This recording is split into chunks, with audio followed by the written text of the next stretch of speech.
Hi, I'm Jarrett Fuller. Welcome to Scratching the Surface.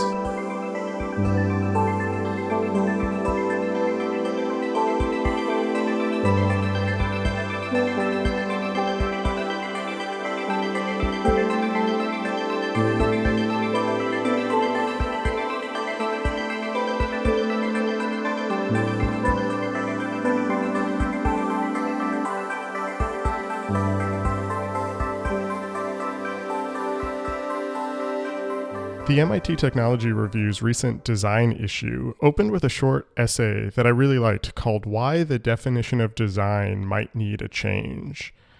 The essay goes that the Latin root for the word design conveyed a much wider set of meanings than what we might think, ranging from tracing and drawing to things like organization and strategy. Over the years, however, the word of design was reduced to simply mean drawing. So today, when we talk about design's expanding definitions, what we're really saying is that we're returning to design's original definition. To recapture design in the original sense, the essay goes, is not just the search for a more beautiful shape, but the shaping of a more beautiful and sustainable world. That essay was written by a designer and thinker I've been following for years, and someone whose career embodies this expanded original definition of design, Nicholas de Monchaux. Nicholas is currently professor and head of architecture at MIT, and previously was professor of architecture and urban design and Craigslist Distinguished Chair in New Media at UC Berkeley, where he also served as director of the Berkeley Center for New Media. With his partner, Catherine Mole, he runs Modem, which is a studio that uses architectural tools, codes, and crafted artifacts to explore improbable narratives for urban situations and ecologies. I first started following Nicholas's work after his 2011 book Spacesuit, Fashioning Apollo, which is this really wide-ranging look at the design and construction of the Apollo spacesuit that is also this meditation on design, on process, and complexity. As you can see, Nicholas's work moves across teaching and design, writing, software development, urban planning, and I was really curious to talk to him about how he thinks about all of this. Using his MIT Technology Review essay as our starting point, we talk about how he thinks about design and what it means to teach design today. We talk about his own career across multiple disciplines and dig into the writing of Spacesuit and how he thinks about that as a design project too. If you liked this episode and what we do here at Scratching the Surface, I hope you consider supporting us on Patreon. Patreon supporters get bonus interviews, full transcripts of every episode, an exclusive monthly newsletter, all while helping to keep this show free for everyone. You can head over to patreon.com/surfacepodcast to sign up. Thanks for listening, and here is my conversation with Nicholas de Monchaux.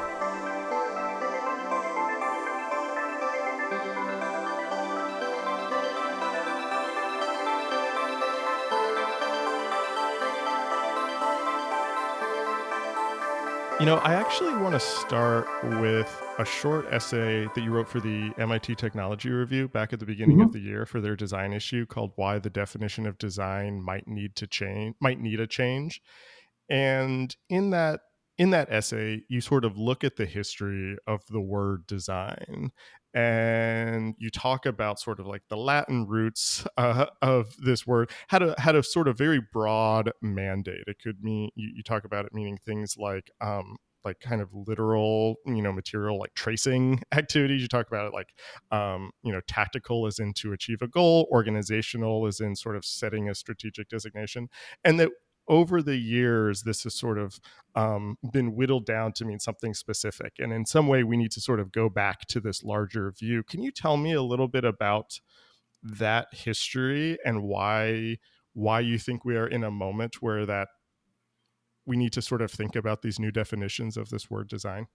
Would be a pleasure. As always, the writer never writes the headline. So I think that essay can actually be best understood as saying design has a really good definition, but we're not using it. Yes, I think that's right. Yeah, not as good a headline, but I think you're right. And so I think that because as I outline at slightly greater length in that article. The article, by the way, was the result of a dear friend, Alison Arif, who Mhm. is a longtime friend and collaborator from the Bay Area, Right. has recently become, marvelously the editor of the Technology Review print edition, which is one of the great, Yeah. surviving magazine and occasionally design and certainly technology journalistic outlets out there. And Allison said, "Oh, we're doing this design issue. Can you just write something for the beginning that defines design?" Right. Like, no big deal. And for various reasons to do with, in fact, our efforts to expand design education across MIT, which I can get into later, I said, sure, this would be, that is a very, very difficult thing to do, but I think it will be time well spent trying to do it. And so as I thought about it, I realized that a lot of what is happening today in larger conversations around design and design education and its expansion, I'll put in scare quotes, to Mm. other realms of making and doing things beyond traditional design practice, is best understood not as I write, as a kind of taking of the hammer from the design practitioner and using it to bash down lots of nails outside of the traditional outlines of design, but rather to say that we have this history of this amazing word design, which meant, when it was first coined, so many different things about thinking in a fundamental way about the world and the arrangement and relationships between things in it in a deep and fundamental sense, and then acting on those in a deliberate way. And then that included, arranging marks on a page.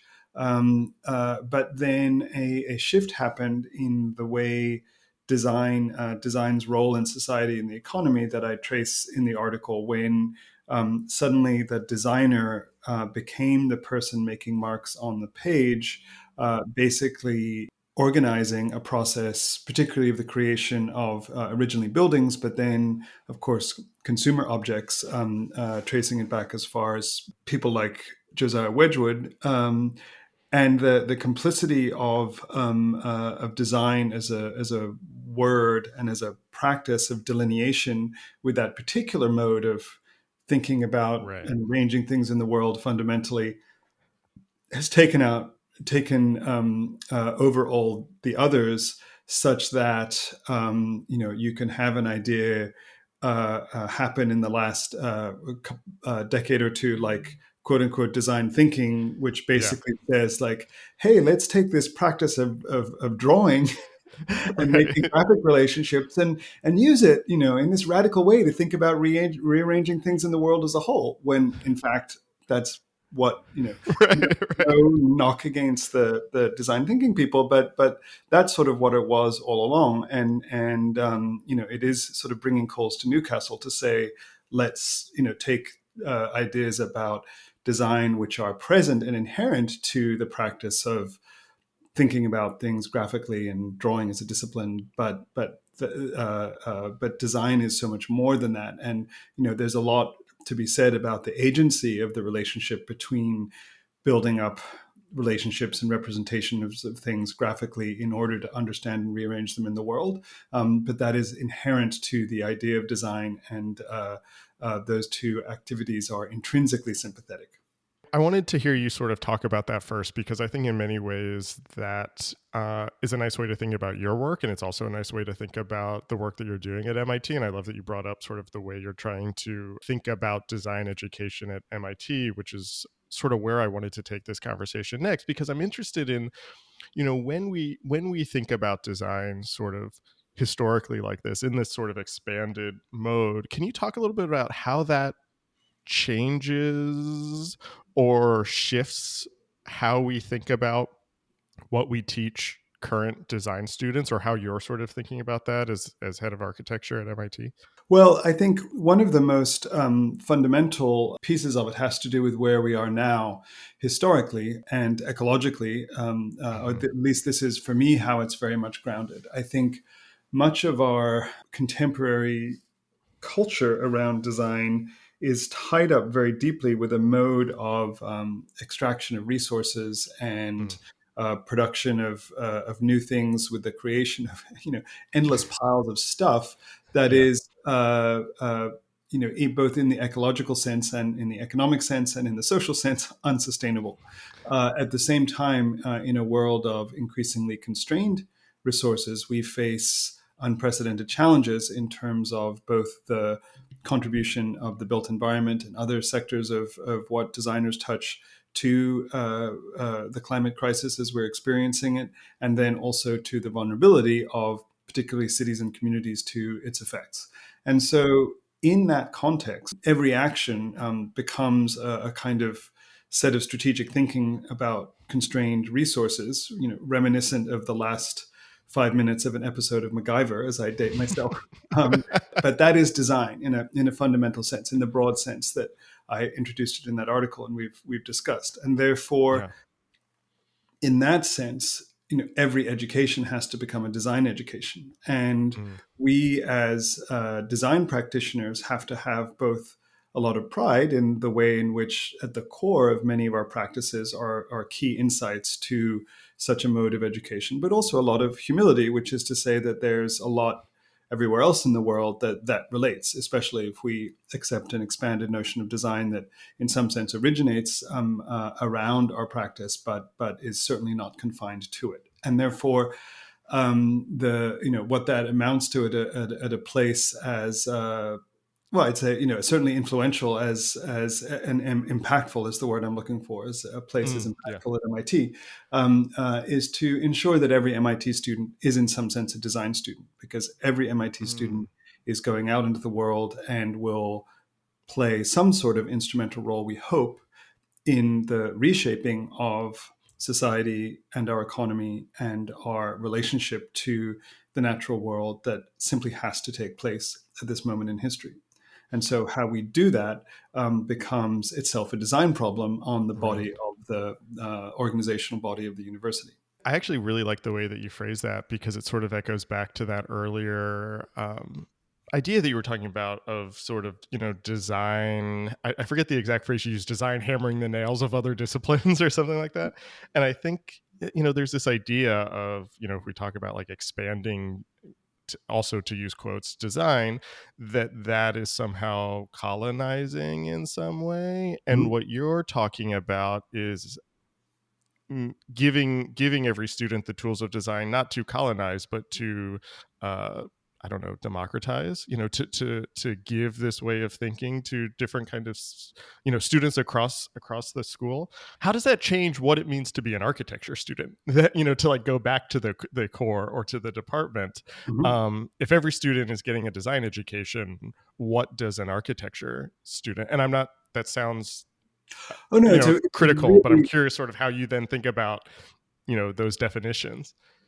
it's a really good question, Jarrett. I think that the in the context of um, well, I'm going to answer the question as at my general starting point, which is historically. So, Yeah. one of the things that that's been interesting about coming to MIT is its extended history.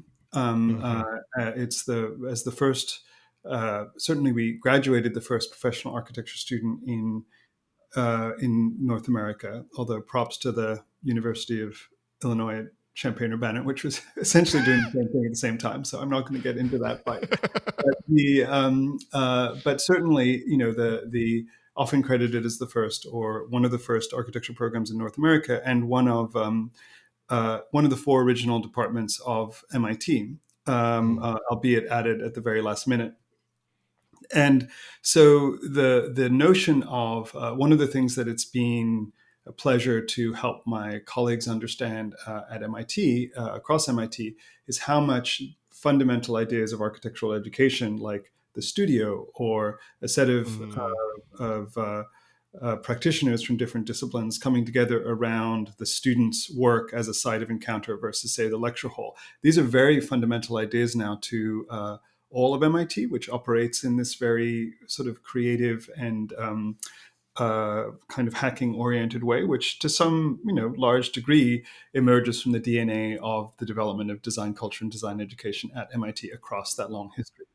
So I think that the at its very best, architectural education that deals with some of the most intractable design problems, like existing site conditions, like complex programs, the ability of building to change over time, as we're now trying to particularly conceive of at MIT, not necessarily assuming that every design problem is a building made from scratch on an empty site with a program that stays fixed over time, doing away with some of these fictions Right. of design education. That out of that particularly intractable and interesting but very physically manifest set of problems comes a particularly creative approach to thinking about the built environment and products as a whole that will always expand intellectually and even in the case of MIT, if you trace the institutional history, throw off other necessary institutions from, for example, the Department of Urban Studies and Planning, which spun out of the architecture program in 1954, to the Media Lab, which emerged Right. in large part from the architecture program in 1985, to a new institution, which I haven't mentioned yet, the Morningside Academy for Design, or Right. MAD, which we've recently launched, in large part and in collaboration with the architecture department to advance design education across all of MIT. And so institutionally and historically, you can see architectural practice as a not the only, but certainly a really instrumental site for uh, developing strategic and critical thinking about design in a way which, unlike other quote unquote design disciplines in that potted history that I outlined at the beginning, almost inherently never starts with a blank page and never starts with unconstrained resources, and therefore I think is a particularly rich place at its best to think about what design is fundamentally as well. I think that's so interesting, and I'm really interested in this idea of the way you just said, the sort of the fictions of architecture education that we have lived with for a while. I'm sort of, admittedly less familiar with the history of architecture education, but when I look at the history of my field, graphic design education, I see this sort of,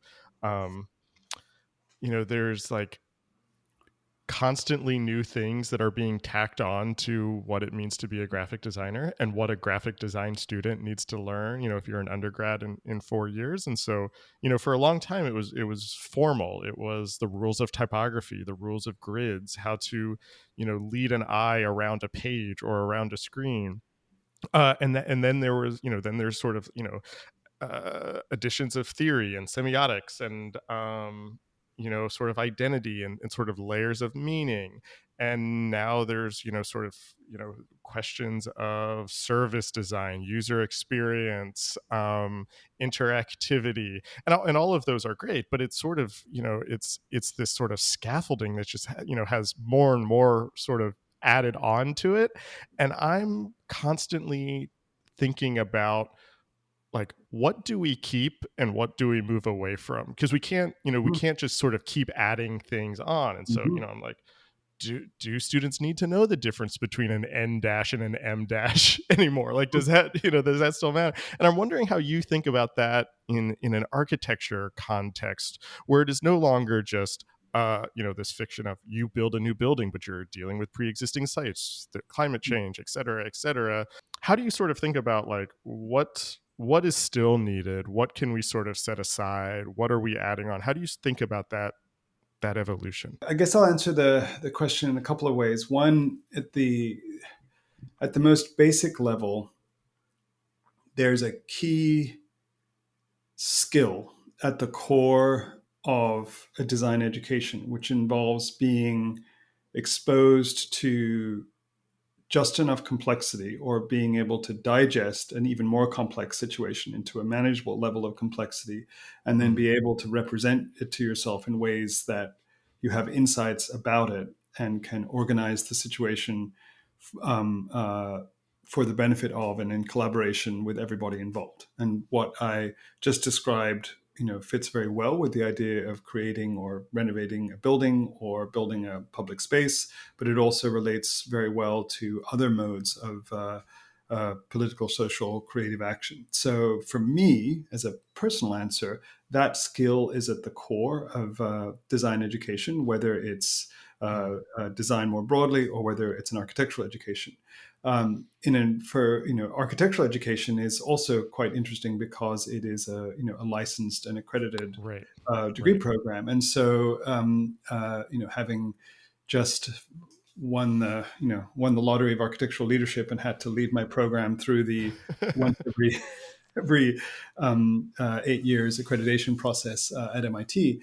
I can say that I can and will, perhaps unexpectedly, sing the praises of the National Architectural Accreditation Board, who have recently, to their great credit, revised the accreditation guidelines to give schools more leeway in thinking about what an accredited Mm. degree means today, and moving towards, a kind of I'd almost liken it to sort of performance-based zoning versus intent regulation. So to say that there's a set of outcomes of what students need to know, but those outcomes are reasonably broad, and schools can get at it in the ways that they can do best given their local circumstances. So at some level, and versus I don't think you have to be licensed to be a graphic designer, Nope. or maybe Nope. that Nope. would be a good idea.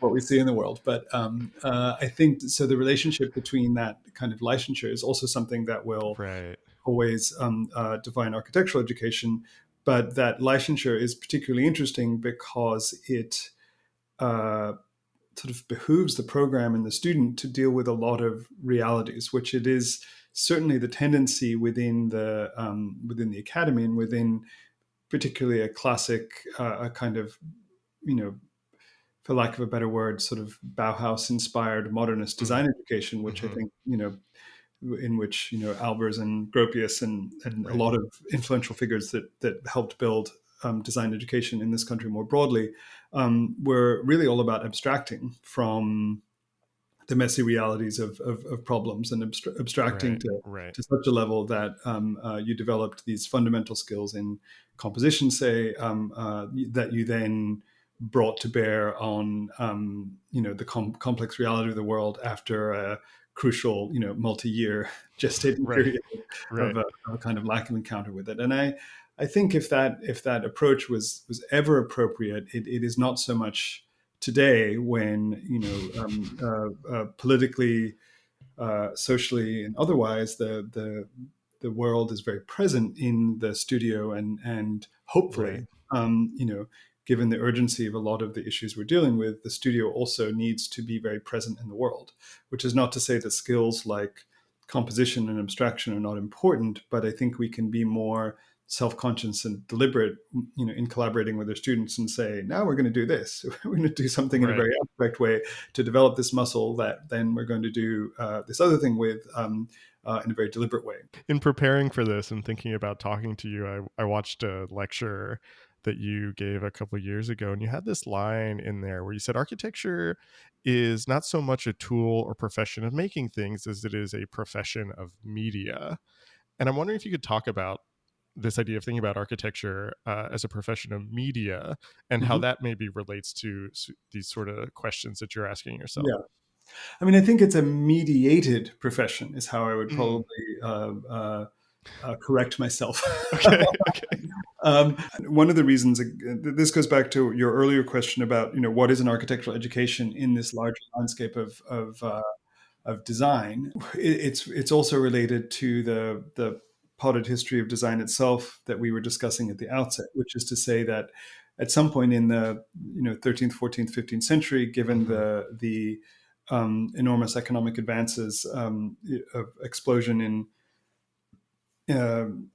central and northern Italy, it became the practice for the designers of buildings not to work on site, where they would draw things out often at full scale, and it was still in some sense mediated, but to Mm. produce kind of documents, contracts, which have come down to us today as both blueprints and specifications, to produce the built environment. So and of course, today, if I, as an architect, go onto a building site of a building for which I am the architect and attempt to, pick up a pneumatic nail gun or something like that, I'll be quickly escorted from the process. So it has to be very clear that the architect is not producing the building firsthand. And of course, there was a lot of interesting, at the moment when architecture really, my perspective on architecture as a mediated discipline, I should add as a parenthesis, is also deeply influenced by my own experience of architectural education from the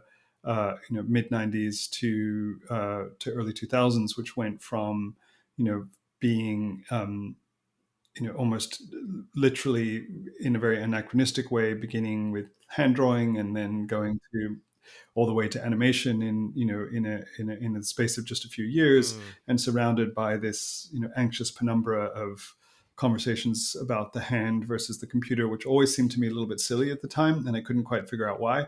But I think part of why is that the idea that one form of mediation is better than another, in shaping the building environment, versus say just simply qualitatively different with its Right.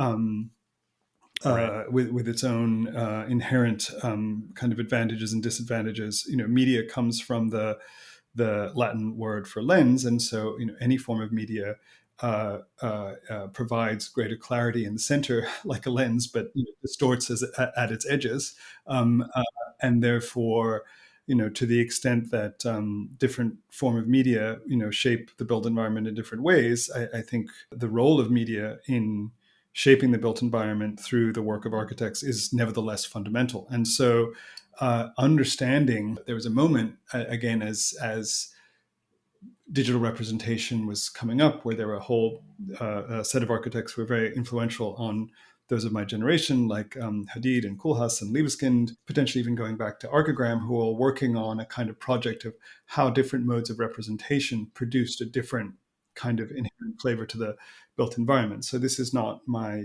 unique insight, quite the reverse. But then, as we have entered into a landscape of accelerating changes in media, I think this fundamental question of, well, what reality do different forms of media create is a much larger question for our culture and society. And then it is also a question that one can and should and in fact needs to address within the space of the studio and design education.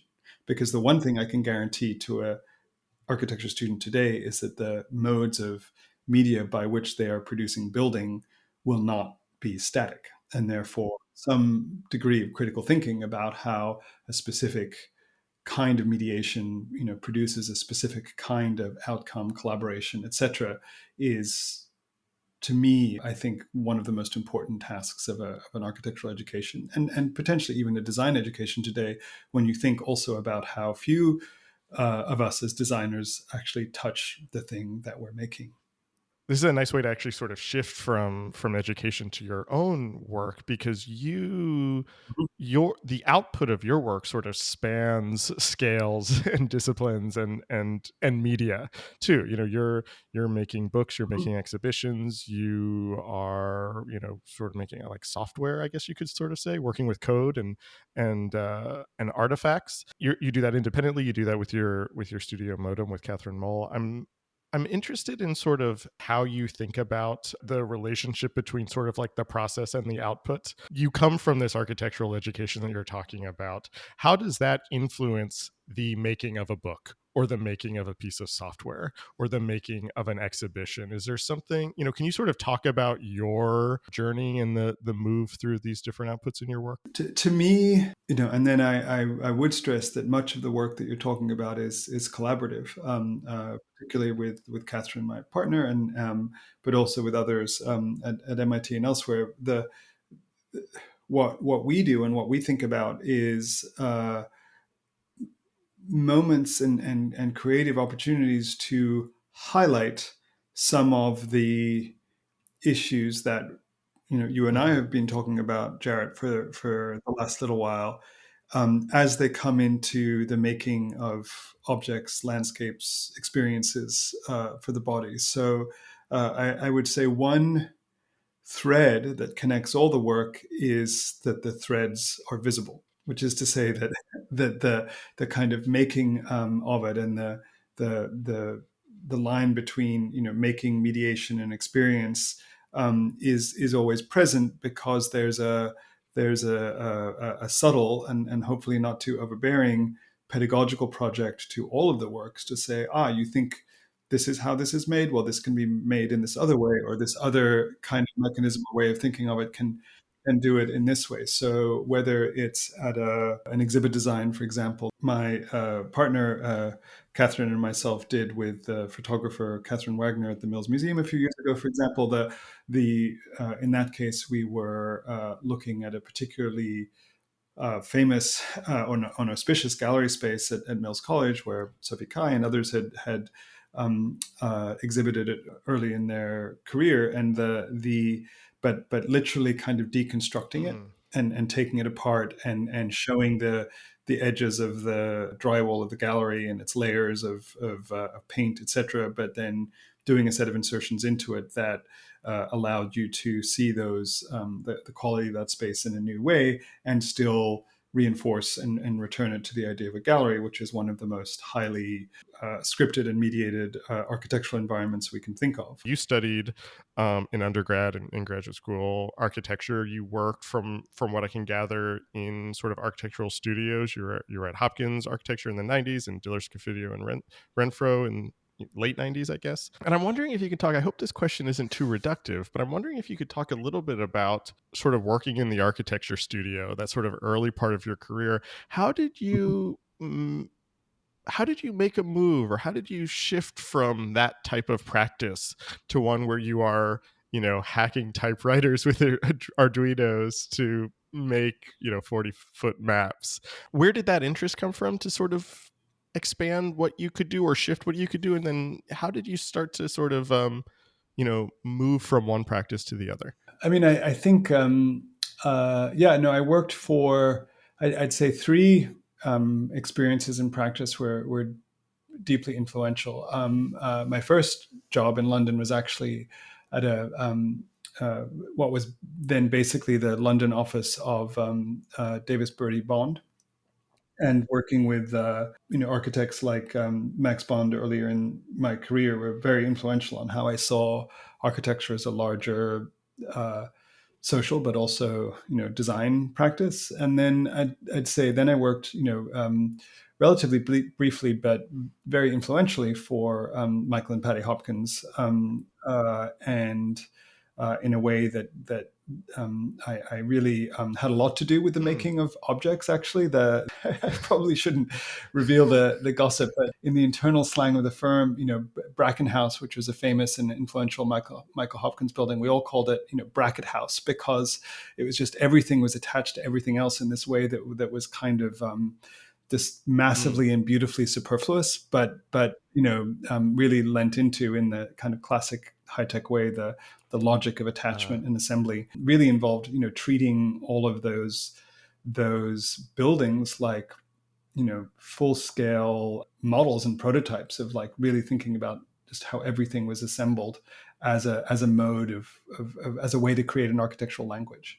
And that was a very interesting lesson too about mediation, because one of the things that spoiled me for a lot of later experiences was it was a very, very well-run office. You had to ask a partner for permission if you were going to stay later than 7 p.m. The implication being that if you were staying later than 7 p.m., you were, the work was out of control, right? And you were on top of it. And then, the other, like, beautiful design. So the office itself is a design project, which is something that always stayed with me. For example, I don't know if it's true now, but then unusually in the late 90s, early 2000s, there was only black and white printing. Mm-hmm. You just didn't do anything in color, because it just reduced the number of choices and the number of distractions, in terms of how you made drawings. Mm-hmm. Everything was templated, etc. So I really, really learned a lot from that experience, and was very fortunate to work particularly closely with with Patty Hopkins, who is a brilliant architect, and then of course along with her husband, but she doesn't always get equal billing. And then I moved to, I had Liz Diller as a teacher and then mentor, and then worked in the office actually on and off, late 90s, early 2000s, probably about 4 or 5 years total in span. And then, that also was deeply influential at the time.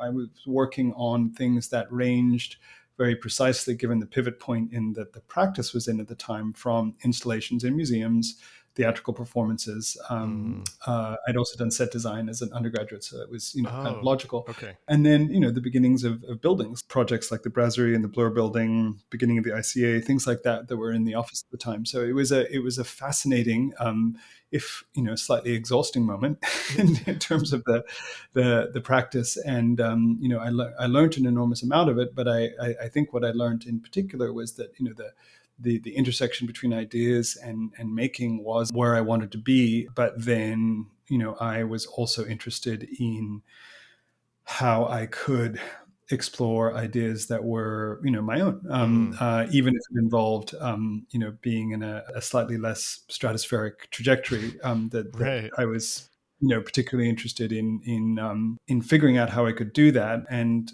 to their credit, Liz and Rick were very sympathetic to that as well. And but fate intervened. I was offered I got a small fellowship at the American Academy that was given at the time by the Van Allen Institute. It doesn't exist anymore, but it was called the Dinkaloo Fellowship, and changed the whole trajectory of my career, because out of in a break from that fellowship, I was back in New York, and the late great wonderful Kevin Lippert, publisher of Princeton Architectural Press, for whom I'd done a lot of freelance work in the at that same time, actually doing like back end web programming, Oh, which is nice. a whole other story. At the last minute, someone dropped out of a teaching fellowship at the University of Virginia, and the dean at the time, the incredible Karen Van Langen, was looking for someone, and I got that opportunity to have an instrumental opportunity to spend initially a year, ultimately ended up a couple of years on and off. Commuting to teach at the University of Virginia, which was an amazing place, particularly at the time. Just to give you one example, I shared a small, aggressively unrenovated office with Maurice Cox, who just stepped down as the planning director for the city of Chicago. Before that, Detroit is a remarkable human being. There were a whole set of other very influential people there at the time. Many in landscape are still there, like Beth Meyer and Julie Bargman, and then on the architecture side, Maurice, Craig Barton, Ken Schwartz, and Judy Kennard. The faculty, the architecture faculty, kind of rolled over and remade itself after I left. But I think it was a particularly interesting time, because a lot of what have become very common agendas in architectural practice since, around ecology, changing landscapes, thinking through time and society, thinking quite aggressively about who design is for, who it's not for, thinking about race in architecture. These were all things that I was enormously fortunate to be exposed to, relatively early in my career as a result, and were deeply influential. And then at the same time, I was beginning to develop my own intellectual projects, in particular on spacesuits. Which is really a larger meditation on design and complexity, in the guise of an architectural history of the one object, that also shows the threads of its making in terms of its deliberate and obsessive structure, and all the rest. So that was how I kind of got launched, and then was on the verge of going back into practice, because I really enjoy making things and I enjoy working with clients and teams. But then again, was very lucky to be part of a tenure track search process at the University of California, Berkeley, that resulted in an offer and a hire to go there, where I was for a very professionally productive 15 years. As we head to the end, I do want to talk about Spacesuit a little bit, Yeah. since you just brought it up, and that's when I first became familiar with your work. And I know we don't have too much time left, and so I'm not going to ask you to sort of tell the whole story, but what I think is interesting about that project, and you sort of just mentioned it,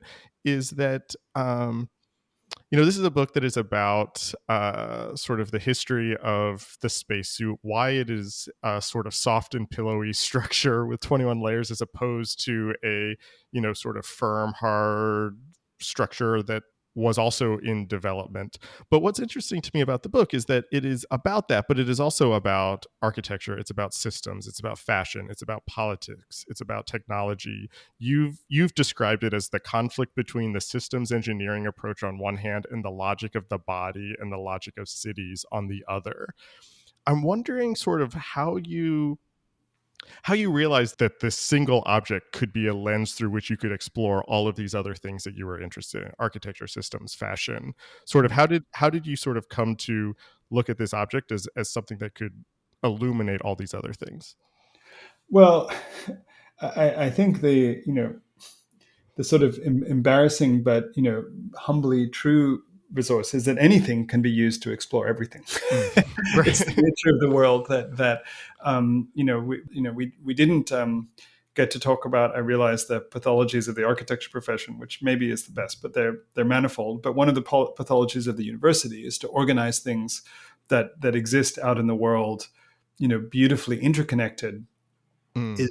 is to tear them all asunder and put them in different pots that we call disciplines or departments, etc. And so one of the there's very good reasons to do this. Even in our own Department of Architecture at MIT, there's different discipline groups in history and computation and building technology and all the rest. There's good reason to separate these things too, because it lets you go deep into individual subdisciplines or areas in ways that are potentially quite productive. But the great pathology of it fails to let you grasp at a point which I think is deeply important for the making of buildings and cities, which is the interconnectedness of everything. Right. So I won't take any particular credit for the actual object. The ability to do that because it is in the nature of all things, but is too often missed by I'd say the ideas of expertise that we've come to accept for good reasons in other ways. That said, that book has its origins in two classes I took from two remarkable people in sequence when I was in graduate school.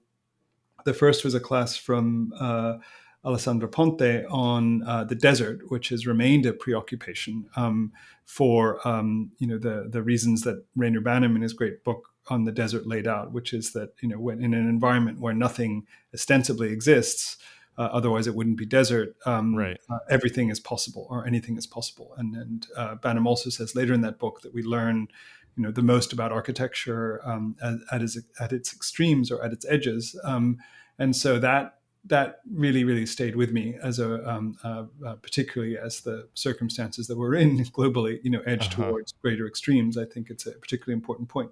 And then so I didn't write about spacesuits for that seminar. I actually wrote about the photographer Timothy O'Sullivan, which is a whole other story. But then the next semester, I was in a class from Georges Tissot on domestic space.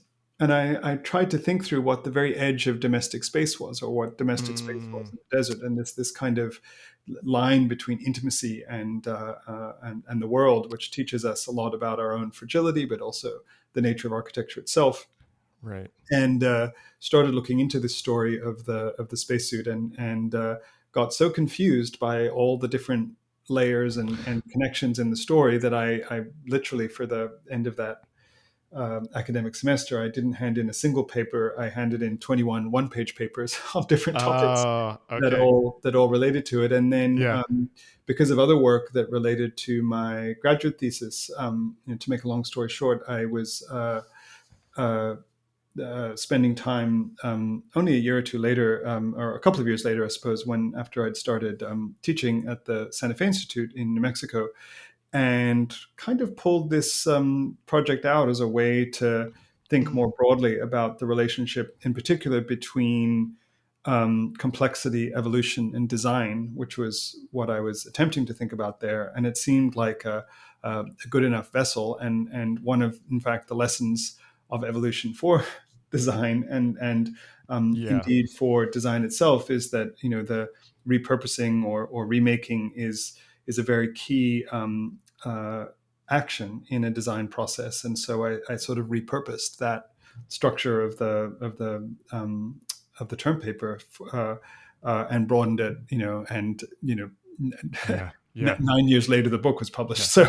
So there's a lot in between, but that's the fundamental story. I love that you brought up this 21 layers to these 21 essays that you Yeah. submitted, because what really struck me about this book is that how much this book was designed. Also, the fact that you sort of mirrored the 21 layers of the spacesuit to write these 21 layered essays.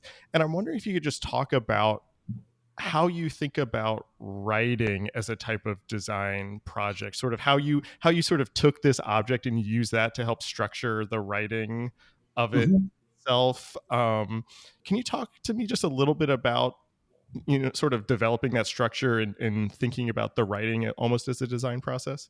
Well, so this is interesting. So in the as a kind of footnote, when I started teaching, one of the most enjoyable classes I've ever taught, which I taught for about a decade, which was the Introduction to Design for freshman majors in architecture, landscape, urban studies, and sustainable design at Berkeley, so-called Environmental Design 1. It was called. I did a lot of work. In my own way of what on in terms of what the state of the art was at the time, on what the actual like cognitive mechanisms of design were, the sort of neurological reality of people doing design work, which was super interesting, and I could geek out on that for a while, but basically it ends up being, design fundamentally is about repurposing and reassembly of things and experience, often conscious, but quite often happening at a subconscious level in the brain, and that Yeah. was very influential on my modes of teaching design, both at that introductory level, but in fact at every level. I think what I did with the book, and this relates to so the book as a structure had these 21 layers, which were not the same topics as the 21 papers that I submitted in the late 90s, but some of them were, but not that. But they kind of, Right. there was a sort of sorting and sifting process to say, if you were to take 21 things and try and tell this story in the way that telling it in 21 different ways could get you, what would you do? And so that was a very, the structure of it was very important, because it's not a linear object, and it's not, there's not a single arc through it. It is very quintessential and fundamental quality, and therefore the idea of telling, trying to pretend that there was a linear synthetic argument, it was particularly absurd in that context. But then, of course, if you look at the book within each, it is, like any living thing, in some sense recursive, because within each chapter, it's not written as a linear narrative either. It's written as a set of 3 to 4 paragraph segments on different topics that follow each other like beads on a thread, in a way that you can follow, but quite often, not by continuing the same linear narrative, but by leaping about to discover connections between things at that kind of micro level as well. And so that was a design, that is, designing that manuscript intellectually was a design problem. And then, of course, writing, I experience, it may be that all your listeners have a different experience, but I experience writing and design as, uniquely related activities, because they all involve a process of, ever so slightly, diminishing frustration and exasperation with what it is That's a good way doing, to put it. Yeah. that you have to, simply work through and develop techniques to manage. And so, or at least that's my experience. Sounds right. Yeah. And so, figuring out what precisely something wants to be is deeply connected, in my experience, to figuring precisely what it is something wants to say. I really like the way you articulated that. There's so much that I could talk with you about. I feel like we could continue this conversation for another hour or two easily. But I know you have to go. So I'm going to ask you the last question that I use to end all of these. I'm just curious what you're reading right now. Oh, I'm reading a novel by Benjamin Labatut. I don't know, about John von Neumann, which is a really beautifully designed book in this way that that we're talking about, which is about John von Neumann, born Janos von Neumann in Hungary, and his kind of contributions to early computing, but really about I'm not all the way through, but it seems at a very fundamental level to be about the relationship between the mind and what we know, Right. and what we make. I'm not always reading something so apt. Sometimes I try and help myself by reading management articles about academic administration, because that is a design problem that I haven't quite fully wrapped my head around. But as it is, you catch me reading something that is not completely embarrassing nor completely irrelevant to what we've been talking about. Yeah, well, I mean, I read his short story collection, whose name I'm forgetting now, which I really liked, but I haven't read the novel yet. And honestly, if you were reading about management, we talk about administration a lot on this show too, so it wouldn't have been off topic. No, it's true. I think it's the hilarious. I guess you have spoken to academic leadership, as it were, before, but I think it is a very interesting design experience, but one that we're only prepared for in the most abstract sense before we do it. Yes, that is a great way to wrap this up. This was such a joy to talk to you. I'm a longtime admirer of your work, and to hear how you sort of think about these things was great. So thanks for being on the podcast. Oh, thanks for having me. It's been a total pleasure.